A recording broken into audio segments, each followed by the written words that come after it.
누가복음 17장 20절부터 37절까지 읽겠습니다.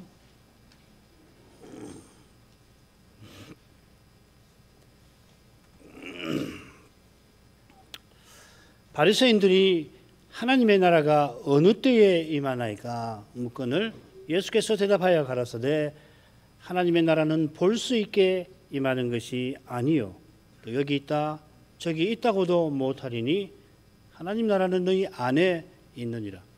또 제자들에게 이르시되 때가 이르리니 너희가 인자의 날 하루를 보고자 하되 보지 못하리라.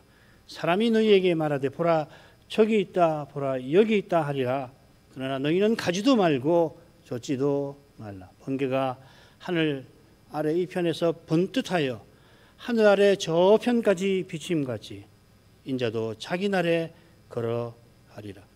그러나 그가 먼저 많은 고난을 받으며 이 세대에게 버림바 되어야 할지니라. 노아의 때에 된 것과 같이 인자의 때에도 그러하리라.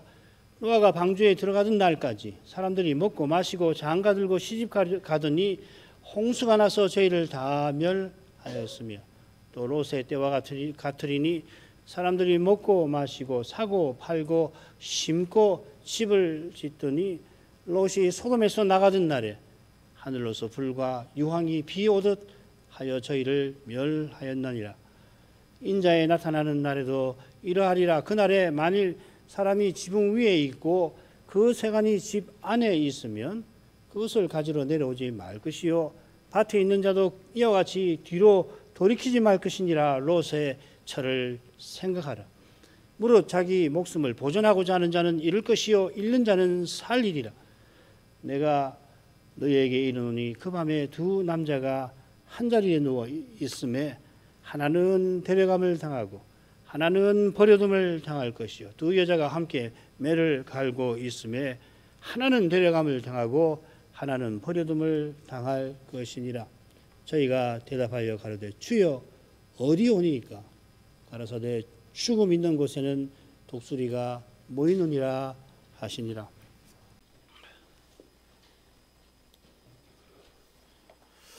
주님께서 아마 예루살렘 도착하시기 직전에 10 문둥병자를 고쳐주십니다.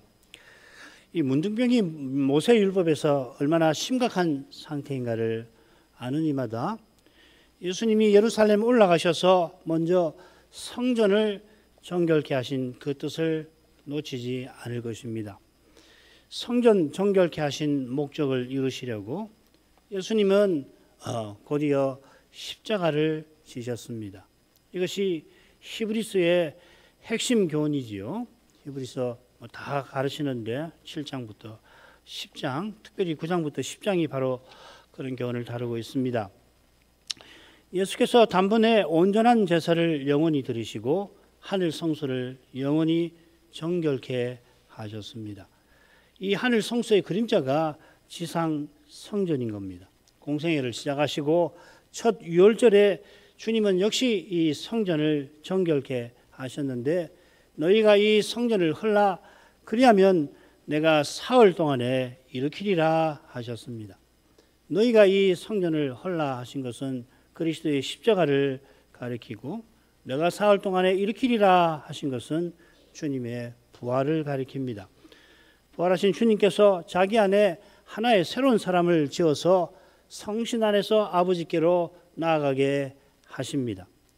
이는 우리가 그리스도 안에서 성전 곧 성신 안에서 하나님의 거하시는 처소가 된 것이기도 합니다. 몇 달이면 이 위대한 일을 행하실 것을 내다보시고 문둥병자를 고쳐주셨습니다. 문둥병에 걸려 성에 들어가지 못하고 더욱이 성전에 나가지 못하는 이스라엘 집에 잃어버린 양들을 고쳐주셨습니다마는 주님께 돌아와서 하나님께 영광을 돌린 이는 사마리아 사람 하나뿐이었습니다. 이것은 예루살렘의 멸망과 이방인의 구원을 암시하는 일인 것입니다. 갈릴리와 사마리아 사이로 주님께서 가시는 그 길이 구속 역사에서 가장 의미심장한 길이었습니다.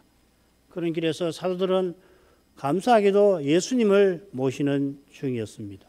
그러나 누가 주님의 좌우편을 차지할 것인가, 그런 허망한 생각에 빠진 탓에 이 중대한 시대를 그들이 분별치 못합니다.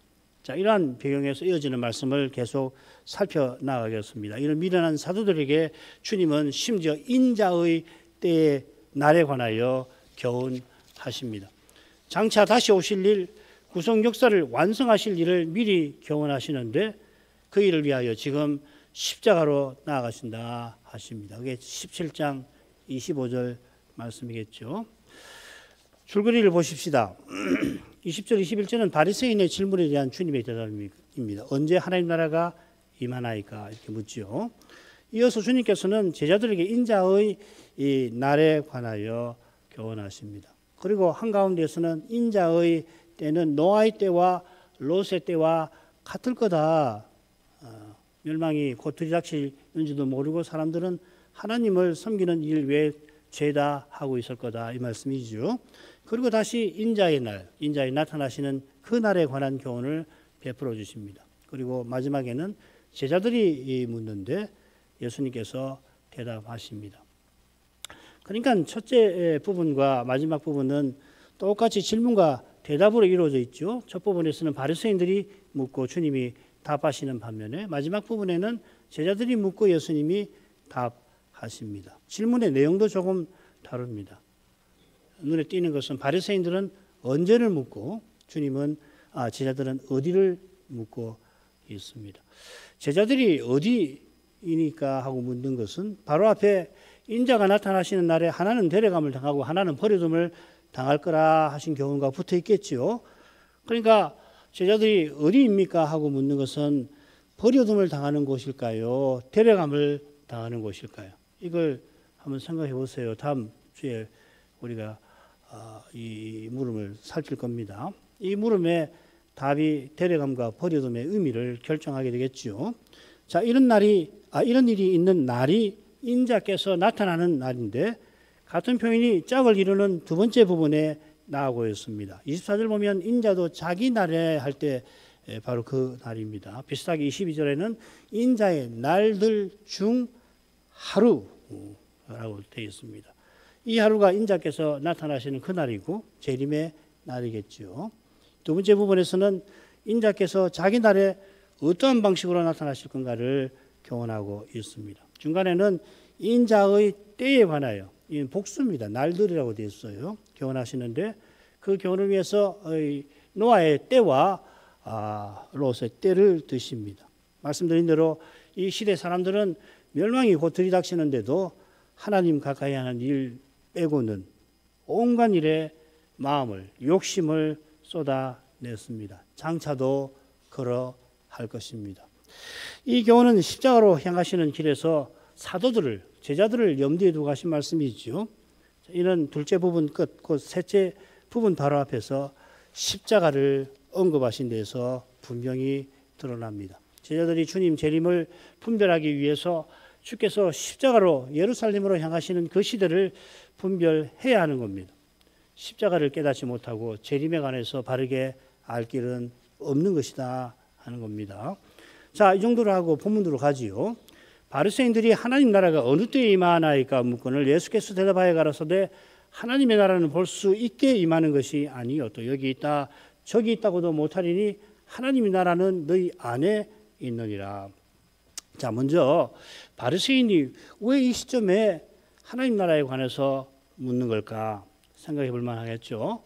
그들은 하나님 나라가 언제 어느 때에 임하는지를 묻고 있습니다. 자, 이 질문은 아마도 주께서 나사로와 부자의 비유를 베푸시기 직전에 바리새인들을 책망하시면서 하신 교훈과 무관치 않을 겁니다. 주님께서 스스로 의롭다 하는 바리새인들을 향하여 사람 중에 높임 받고자 하는 그것이 하나님께 미움 받는 거다 하시고 그들의 교만이 하나님 나라 복음이 전파되어 사람마다 그리로 들어오고 있는 이 시대에 지금 하나님 나라에 사람들이 들어오는 이런 시대에 그들의 교만이 얼마나 심각한가를 드러내셨습니다. 지금 그들이 어떤 태도로 주님께 묻는지 지금 물었다 이렇게 되어 있지만은 능히 우리는 짐작할 수가 있겠습니다. 아울러 지금 살피는 12번째 대목과 짝을 이루는 네 번째 대목에 보면 바리새인의 질문과 비슷한 표현을 주님이 직접 베푸시는 것도 우리가 고려할 필요가 있어요. 누가복음 11장 20절 그러나 내가 만일 하나님의 손을 힘입어 귀신을 쫓아내는 것이면 하나님 나라가 이미 너희에게 임하였느니라. 주님께서는 하나님 나라가 임하였다. 그때 이미 바리새인들에게 교훈하셨는데 지금 그들은 언제 임하겠습니까? 임하게 될 것입니까? 묻습니다. 얼마 전에도 주님이 하나님 나라에 사람들이 들어오고 있다 하셨습니다. 그런데도 하나님 나라가 언제 임합니까? 묻는 것은 바리새인들이 주님의 교훈을 듣지 않은 것을 분명히 드러내겠습니다. 그들이 주님의 교훈을 듣지 않습니다마는 하나님 나라에 대한 관심은 그들에게도 강하게 있습니다. 이것은 세례 요한과 예수님께서 등장하실 때 회개하라 천국이 가까이 왔느니라 하나님 나라 가까이 왔다 전파하신 데에서 드러나지요.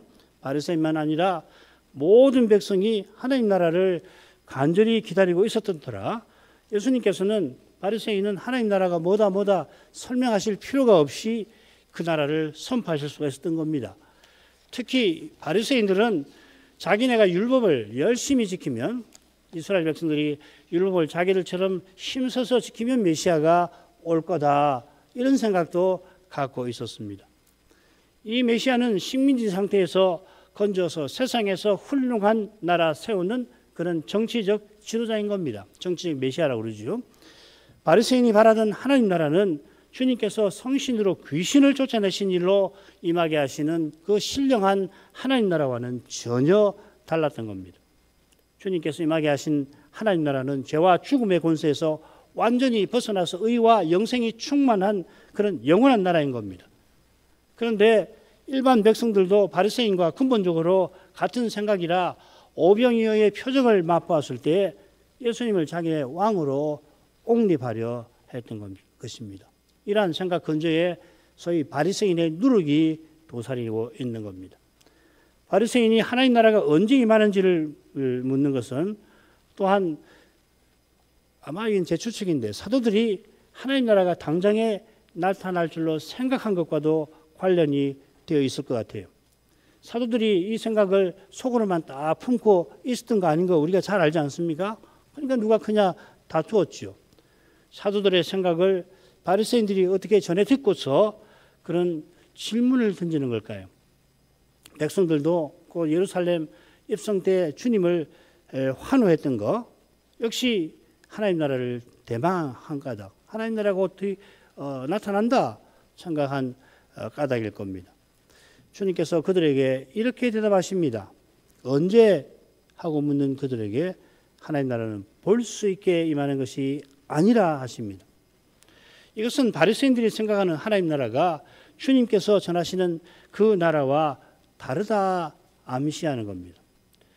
사실 이 볼 수 있게 하신 이 표현을 주님께서 왜 쓰셨나 무척 궁금해요. 이 낱말이 이 신약 성경 여기만 나옵니다. 명사는 여기만 나옵니다. 그런데 이 명사의 동사는 6번 나와요.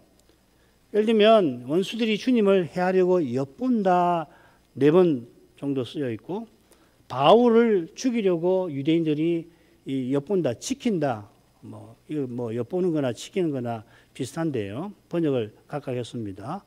그리고 거짓 선생의 꿰매에 빠진 이 갈라디아 교인들이 날과 달과 해를 삼가 지킨다 이렇게 번역되었습니다.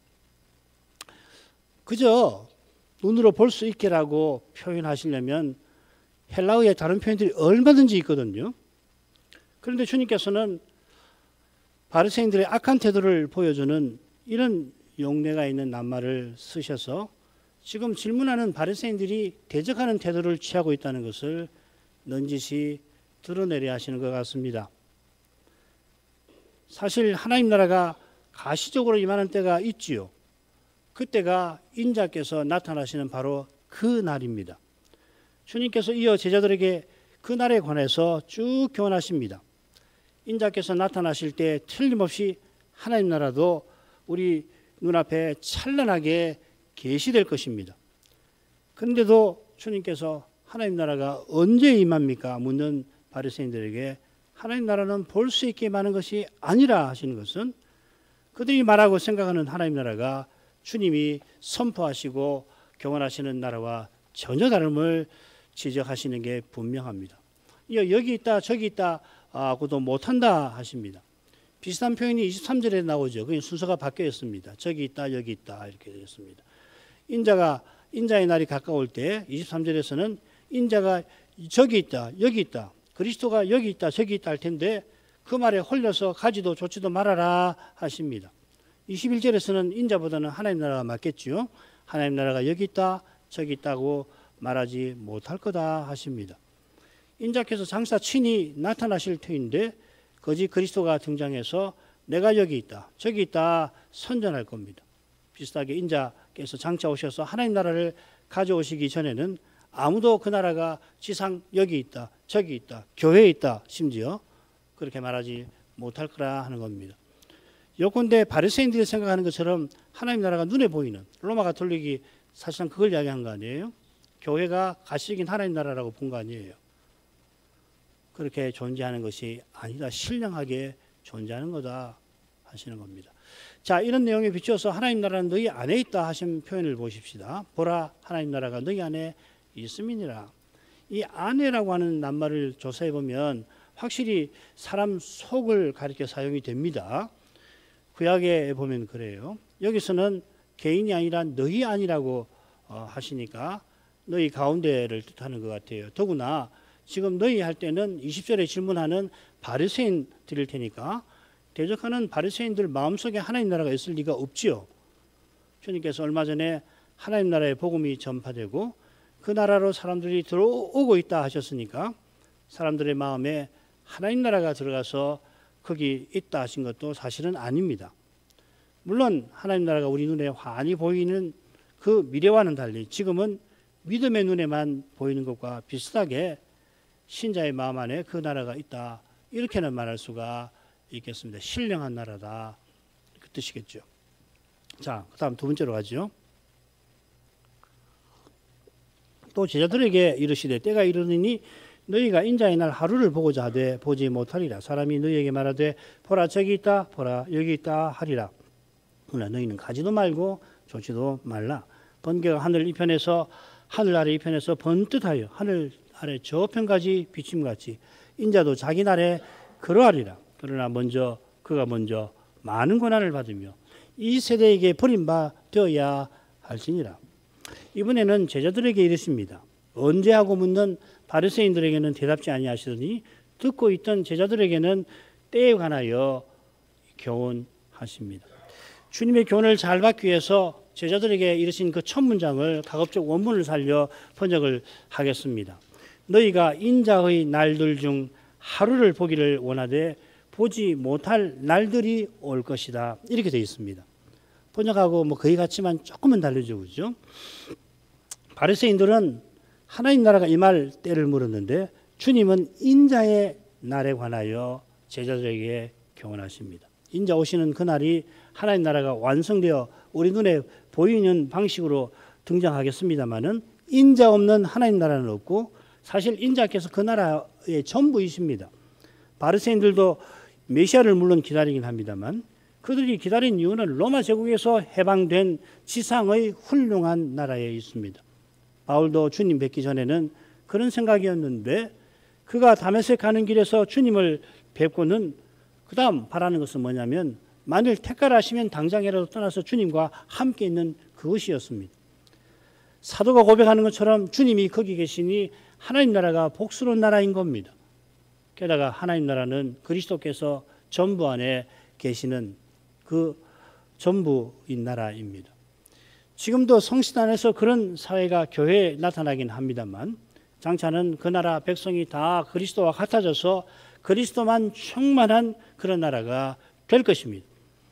과연 바울과 다른 사도들은 인자의 날들 중 하루를 보기를 원하는 사람이었습니다. 자, 22절에 번역한 데 보면은 시간 표시가 3개가 나오죠. 첫째 인자의 날들이 나오고 그 날 중에 하루가 나오고 그 다음에 제자들이 그 하루를 보고자 하지만은 보지 못하는 날들 셋이 나옵니다.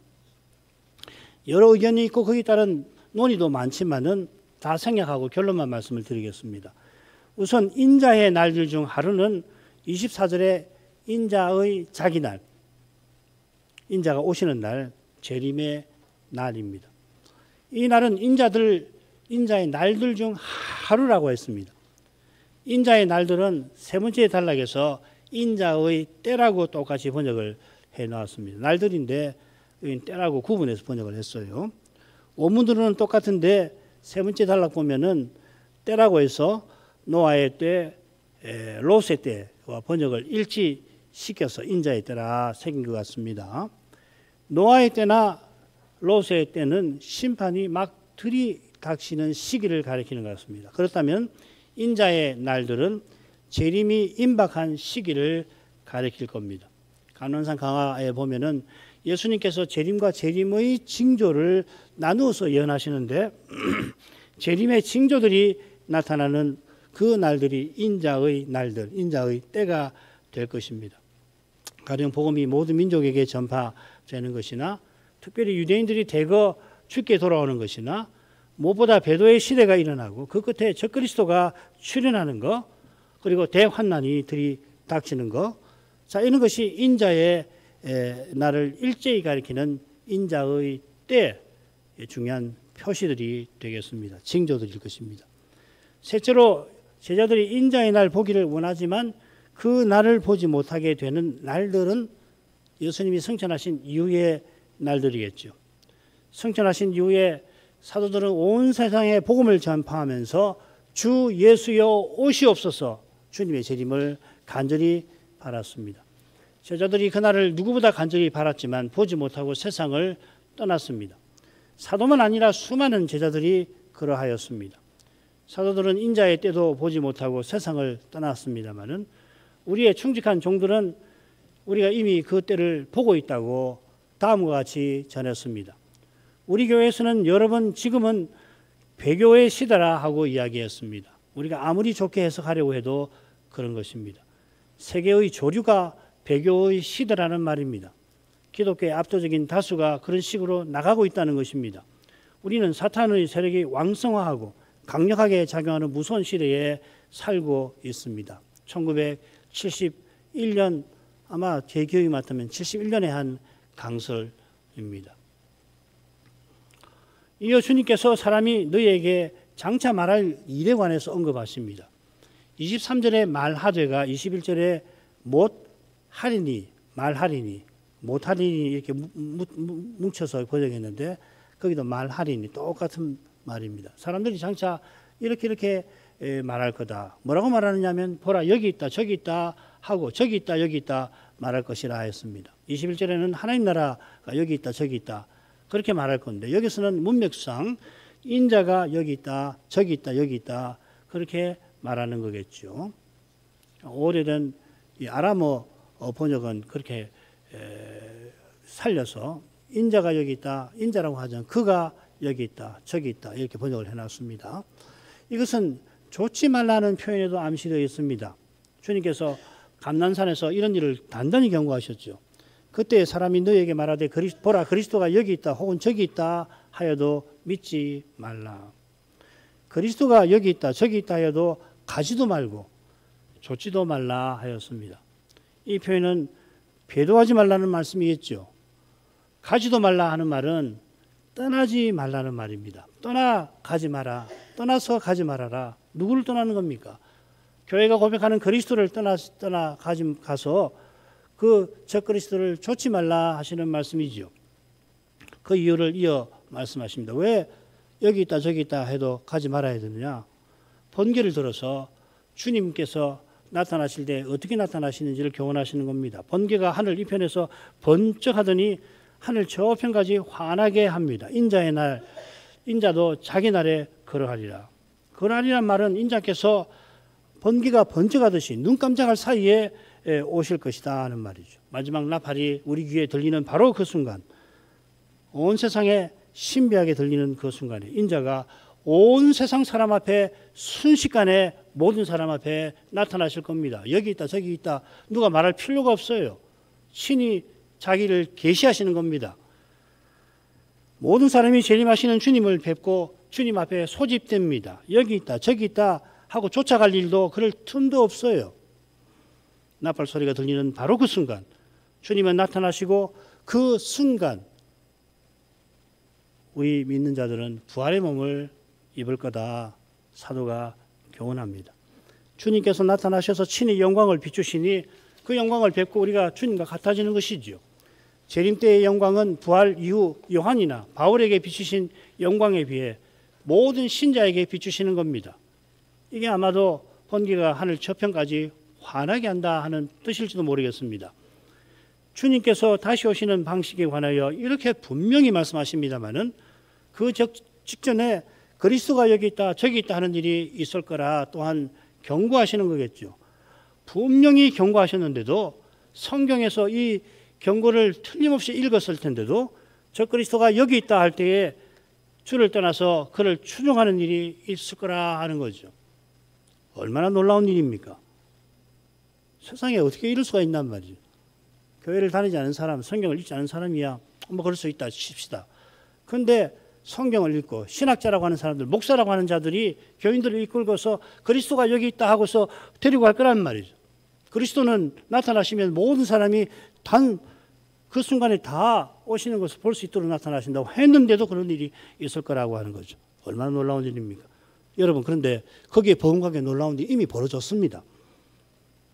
그것이 뭐냐면 그리스도의 역사적 부활을 소위 주류를 이루고 있다고 하는, 다수를 이루고 있다고 하는 오늘 기독교 교회들이 부인하고 있다는 것이에요. 그리스도를 믿노라 하면서 부활을 부인하는 일은 저 그리스도를 추종하지 않을 수가 없습니다. 이 놀라운 일이 일어났어요. 그래서 우리 교회는 배교의 시대다, 배도의 시대다 그렇게 이야기를 하는 겁니다. 한두 교회가 이런 부인하는 일은 얼마든지 있지요.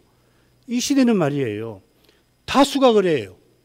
신학 공부를 조금만 해보신 분은 복음서 비평이라고 하는 책을 읽어보시면은 우리같이 그리스도의 부활을 고백하는 신학자나 신학교나 없어요. 거의 없습니다. 우리는 대한민국에 태어나서 예수께서 부활하셨지, 부활절이면 찬송하고, 교회마다 예수님이 실제로 부활하셨지, 다들 말로는 그렇게 하니까 실감이 안 될 겁니다. 근데 여러분, 1971년에 김홍준 목사가 그 이야기를 한 것이 과장이 아니에요. 그보다도 수십 년, 많게는 100년 전부터 그런 비평이 시작되더니 이제는 그런 비평이라고 하는 것이 신학계의 복음서 연구하는 학회의 주류가 되었다는 이야기예요. 이런 놀라운 일이 났습니다. 장차 저 그리스도가 여기 있다 저기 있다, 그리스도가 이분이다 라고 할 때 그리스도가 오셨나 보다, 성경에서 말하는 재림하신다고 하더니 이렇게 오셨구나 하고 따라간다는 거예요. 이렇게 분명히 말씀하시잖아요. 번개가 치듯이 인자는 오시는 거라고요. 쫓아가거나 가거나 할 거 없어요. 다 볼 수 있도록 나타나시는 거란 말이죠.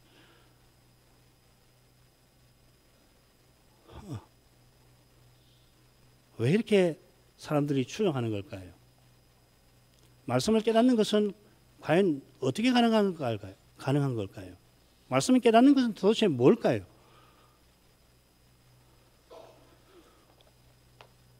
이런 점에 비추어서 25절을 보십시다. 인자가 장차 번개가 비심같이 오실 텐데 그러나 그가 먼저 많은 고난을 받아야 합니다. 십자가 지시는 일이 없이 인자로서 다시 오시는 일이 없습니다. 부활 이후에 살아가는 우리로서는 당연하지 그렇게 여깁니다마는 예루살렘 올라가시는 그때에 사도들도 이 일을 잘 알지 못하지요. 베드로가 바른 고백을 한 그 자리에서 예수님께서 바른 고백을 받으시고 이제 이 십자가를 이들에게 알려야 되겠구나. 비로소 주님의 십자가와 부활을, 십자가만 말씀하신 거 아니죠. 부활을 이야기를 하십니다마는 베드로가 감히 주님을 꾸짖었습니다. 그런 베드로를 주님께서는 사단아 내 뒤로 물러가라. 너는 나를 넘어지게 하는 자로다. 네가 사람의 일을 생각하고 하나님 일을 생각하지 않는도다. 사단아 물러가라고 하셨어요. 이게 예수님이 심하게 말씀하신 거겠습니까? 아니지요. 이후로도 주님은 그 이후로도 여러 번 십자가를 경험하셨습니다. 마태복음 16장에 나오고 17장 그리고 그 이후에 예루살렘 올라가신 이후에도 그런데도 그들은 하나님 나라가 당장에 나타날 줄로 생각했지. 하나님 나라에서 높은 자리 차지하고 사람들에게 영광을 받기를 생각했지. 그 나라의 터가 되는 십자가는 별로 생각지 못했어요. 인생의 죄를 그냥 놔두고 영원한 나라는 불가능하지 않습니까? 먼지만한 죄도 하나님 나라를 무너지게 할 수 있습니다. 여러분 아담의 죄 한번 보십시다. 그 자체 과일 하나 먹은 거 아니에요. 아담의 죄가 뭡니까? 과일 하나 먹은 거 아닙니까? 그 자체가 온 세상을 미혹하는 죄에 비해 뭐 그리 대단하겠습니까? 많은. 그러나 아담의 바로 그 죄에서 적그리스도의 미혹도 나오는 것이에요. 그런 미혹에도 넘어가지 아니하는 믿음은 오직 그리스도의 십자가에서만 나오는 법입니다. 십자가가 얼마나 중요합니까? 어떻게 십자가를, 이런 심오한 십자가를 다 깨달았다고 장담할 수가 있고, 그 장담은 얼마나 주님께 가소롭겠습니까? 마귀가 십자가 이후에 하늘에서 쫓겨났습니다. 부활하신 주님께서 우리를 통해서 마귀와 세상과 육신과 싸우고 계십니다. 죄와 사망의 권세를 물리치고 계십니다. 그 방식이 그리스도의 남은 고난을 우리들어 겪게 하시는 겁니다. 그 고난이 채워지는 그날에 주님은 다시 오시는 것입니다. 우리가 그 신비한 고난을 겪게 하시려고 주님은 이 세대 사람들에게 그 시대에 버림받아 되셔야 하시는 겁니다. 주님의 십자가를 깨닫지 못하는 교회와 교인은 장차 그리스도께서 여기 있다 저기 있다 할 때 미혹되어서 적그리스도를 쫓아갈 겁니다. 그리스도의 십자가를 깨닫지 못하는 이는 그리스도의 부활을 믿지를 못합니다. 그리스도의 부활을 믿지 못하는 교회는 재림하시는 그리스도를 기다릴 리가 없습니다. 부활하시지 아니한 분이 다시 오실 리는 없지 않습니까? 이런 교회들도 물론 희망을, 심지어 재림이라는 용어를 써가면서 말하긴 합니다. 그들의 희망은 다시 오시는 그리스도를 가리키는 것이 아니라 인류가 예수를 본받아서 무한히 진보하는 것을 바라는 것에 불과한 것이에요. 속지 마셔야 합니다. 그 사람들에게 속지 말라는 말씀이기도 하지만 스스로 속지 말라 하시는 겁니다. 여러분이 바라시는 하나님 나라는 어떤 나라입니까? 여러분이 바라는 구원은 무엇입니까? 그 구원을 바라시면 여러분의 일상은 과연 그 구원에 합당하십니까? 여러분의 수많은 시간과 힘을 어디다가 쓰고 계십니까? 물론 직장이나 가정에 우리 시간을 쓰는데 어떠한 방식으로 어떠한 심정으로 쓰고 계시느냐 이 말입니다. 말은 우리가 이렇게 비평할 수 있지만 우리 자신은 어떠느냐 이 말이죠. 이런 진보의 이념이 수세기를 넘어서 세상을 지배하고 있습니다. 김홍준 목사님이 이런 걸 참 많이 가르치셨어요. 대부분의 이 세상의 역사 이론이라고 하는 것은 황금시대, 과거의 황금시대를 돌아본다. 그렇죠? 동양에도 그렇고 서양에도 그렇고 히랍에도 그렇고 중국에도 그렇고 과거에 황금기가 있었다. 그리로 돌아가자. 기독교 신앙만이 미래를, 영광스러운 미래를 지향하는 역사관을 갖고 있다. 이 역사관과 비슷한 것이 하나 있는데요. 그런데 근본적으로 다른 것이 뭐냐면 계몽 이후에 온 세계를 지배하고 있는 이 진보 이념이에요. 인류가 무한히 발전해서 지상 낙원이 세워질 거라고 하는 이념 말이에요. 18세기에는 이 이념만 있었습니다. 경제적인 문제, 의료 문제, 뭐 등등등. 그때는 뭐 자연 현상도 제대로 해석을 못하고 경제도 많고 또 경제적으로 영국 같으면 18세기, 19세기 가면 뭐 얼마나 경제적인 문제가 힘듭니까? 오죽하면 영국에서 칼 막스라는 사람이 등장을 할 정도로 말이죠. 그런데 20세기 후반부터 한번 보십시오. 과학 문명이 눈부시게 발전하고 의료가 눈부시게 발전해서 이제 이러다가 세상이 정말 낙원이 오는 거 아닌가 하는 희망이 결코 과장이 아닌 시대에 돌입하고 있지 않습니까?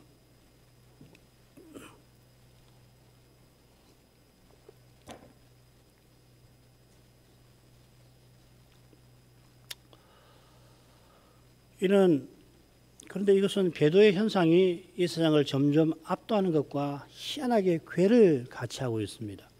저 같은 사람이 이걸 다 설명할 능력은 없고요. 인류가 진보하여 지상 낙원을 이루리라고 하는 희망은 육의 몸의 문제를 사람이 직접 해결하려 하는 욕망에서 비롯된 겁니다.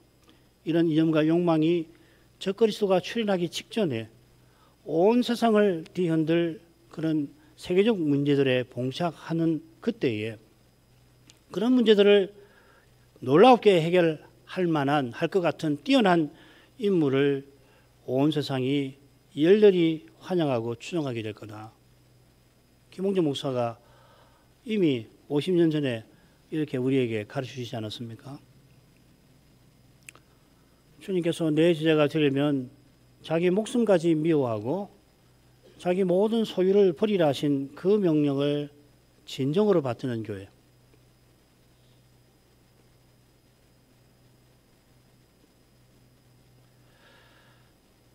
그 명령을 인생이 스스로 받들지 못하는 줄 깨닫고서 주님만을 전심으로 바라는 신자만이 그리스도가 여기 있다 저기 있다 할 때 미혹당하지 않을 겁니다. 제가 분명히 말씀을 드렸습니다. 아니 성경이 그걸 말씀하고 있잖아요. 여러분 이거 심각한 겁니다. 이런 말씀을 흘려듣지 않으시길 바랍니다.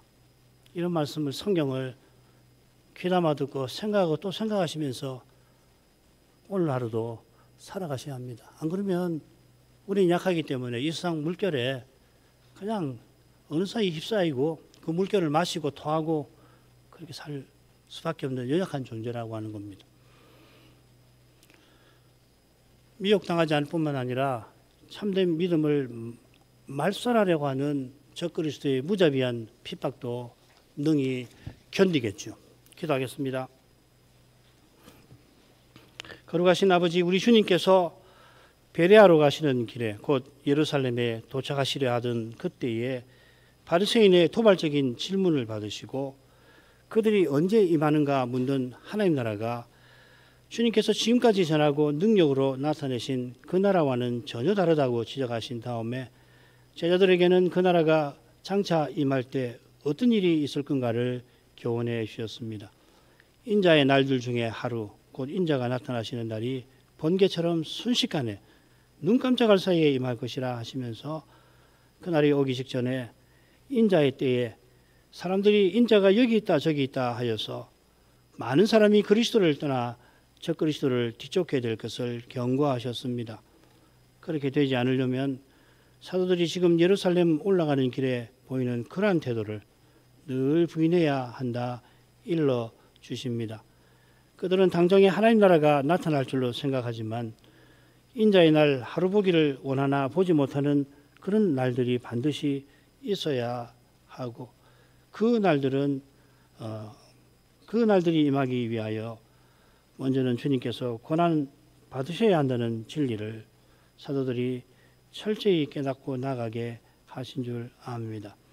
그리스도의 남은 고난에 관하여 알지 못하는 이는 자기 영광 추구하는 데서 벗어나지 못하고 그런 동안에는 저 두려운 상태에 추락하고 말 것을 이 아침에도 깨우치게 해 주옵소서. 예수님 이름으로 기도합니다. 아멘.